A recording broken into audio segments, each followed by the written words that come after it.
High বন্ধুরা, high দেখেন হামরা পাড়ায় ইলিশ আর হামরা মাংস পাড়ায় ইলিশ আর হামরা খাই ডাল ভাজি দিয়া ভাত।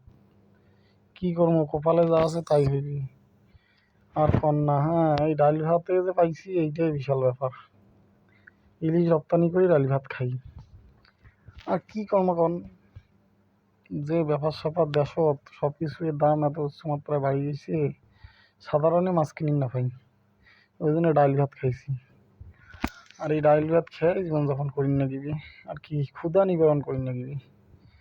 ক্ষুধা নিবারণ করিয়া পেটের ভোগ নিবারণ করিয়া যা করে না তাই করি নাকি। তাই হোক, তোমরা তো জানেন আমি গরিব মানুষ। হ্যাঁ, তা মোর গরিব চ্যানেলটাকে না সাবস্ক্রাইব করিয়া বাড়িয়ে দিবেন, তোমার কাছে তো একটাই অনুরোধ। হ্যাঁ, তা সবাই ভালো থাকিবেন, সুস্থ থাকিবেন।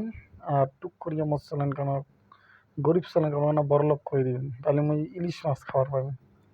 এখন তোমরা গেলের উপর সব ছাড়ি দিন যে তোমরা যদি না সাবস্ক্রাইব করেন ভিডিও, হ্যাঁ, তাহলে অবশ্যই আমি ইলিশ মাছ খাওয়া পারি, না হলে তো পারি না। তা ঠিক আছে, সবাই ভালো থাকেন, সুস্থ থাকেন। আর দেশের জন্য কাজ করি, আসুন সুন্দর একটা দেশ গড়ি।